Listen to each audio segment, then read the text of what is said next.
बिस्मिल्लाहिर्रहमानिर्रहीम। अस्सलाम वालेकुम दोस्तों, अपनी नेक्स्ट वीडियो के साथ आपको वेलकम करता हूं अपने इस चैनल में और अपने इस वीडियो में। दोस्तों, बायोमेट्रिक्स कार्ड्स क्या हैं? कुछ दोस्तों ने मैसेज किया, कमेंट किया, पूछा, तो उसके आंसर में मैंने ये वीडियो बनाई है। बायोमेट्रिक्स कार्ड हर वो कार्ड जो आपको मिलता है किसी दूसरे मुल्क में या अपने मुल्क में। हमारे मुल्क में अगर आईडी कार्ड पाकिस्तान से नादरा का जो हमारा आईडी कार्ड है वो बायोमेट्रिक्स कार्ड कहलाएगा अगर वो कंप्यूटराइज है। ठीक है। यहाँ पे स्पेन में हमें जो रेजिडेंसी मिलती है वो जो परमानेंट होती है या जो कोई भी होती है जो कि कंप्यूटर रीड कर सके उसे बायोमेट्रिक्स कार्ड कहते हैं। बायोमेट्रिक्स फिंगरप्रिंट भी होते हैं। बायोमेट्रिक फिंगरप्रिंट एक ख़ास स्याही होती है जो कि कंप्यूटर रीड कर सकता है। आजकल वही चल रही है, उसी पे सारा काम हो रहा है। उसको भी बायोमेट्रिक्स जो है वो फिंगरप्रिंट कहते हैं। और कुछ इलेक्ट्रॉनिक बायोमेट्रिक्स फिंगरप्रिंट होते हैं। अब आप जाते हैं किसी जगह पे भी अपनी रेजिडेंसी कार्ड लेने या पासपोर्ट अप्लाई करने, तो वहाँ पे एक डिवाइस पड़ी होती है रोशन, जो उस पर लाइट जल रही होती है, रोशन होती है, उसके ऊपर हम अपना थंब लगाते हैं और वो फिंगर हो जाते हैं। तो वो भी यही किस्म है बायोमेट्रिक्स फिंगरप्रिंट की। तो दोस्तों, मेन मकसद आपको बताने का ये है कि ये बायोमेट्रिक्स कार्ड्स वो कार्ड्स जो कि कंप्यूटर रीड कर सके ये वो होते हैं। लेकिन ये ईयू सेटलमेंट प्रोग्राम में इनका क्या किरदार है? इनका किरदार ये है, अगर तो आप ऑलरेडी यूके में रह रहे हैं और आपके पास वो कार्ड है तो उसके ज़रिए आपने अपना प्री स्टेटस अप्लाई करना है या सेटल स्टेटस अप्लाई करना है। ठीक है।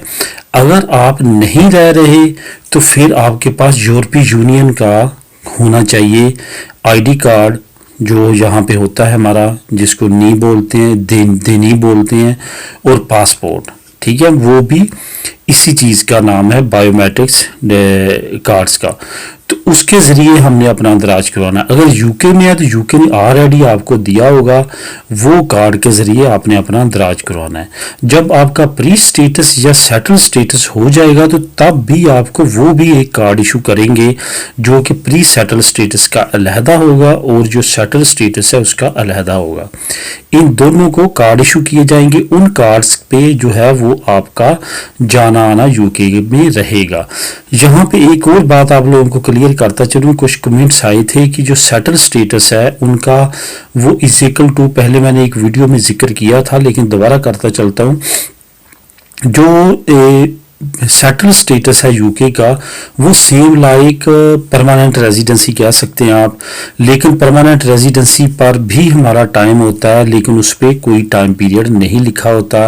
वो सेम लाइक जो है वो यूके का परमानेंट है, वहाँ पे आपका कोई भी एंडिंग टाइम नहीं है। लेकिन सेटल स्टेटस मिलने के 12 महीने बाद अगर आप कंटिन्यूसली यूके में रहते हैं तो आप नेशनलिटी सिटीजनशिप अप्लाई कर सकते हैं यूके की। ये है इसके रूल में कि सेटल स्टेटस मिलने के 12 महीने बाद, यानी कि टोटल 6 साल अगर आप वहाँ पे रहते हैं तो आप वहाँ की सिटीजनशिप भी ले सकते हैं। ये है। तो बायोमेट्रिक्स कार्ड्स यही हैं कि आपने किन किन के ज़रिए आपने अप्लाई करना है और आपने ये लाजमी अप्लाई करना अपना स्टेटस कंफर्म करने के लिए। उसके बगैर आपका स्टेटस कंफर्म नहीं होगा।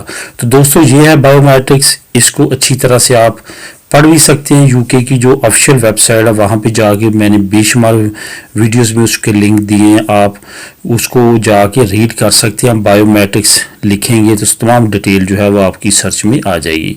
मिलेगी अपनी नेक्स्ट वीडियो में नई इन्फॉर्मेशन के साथ। अल्लाह हाफिज़।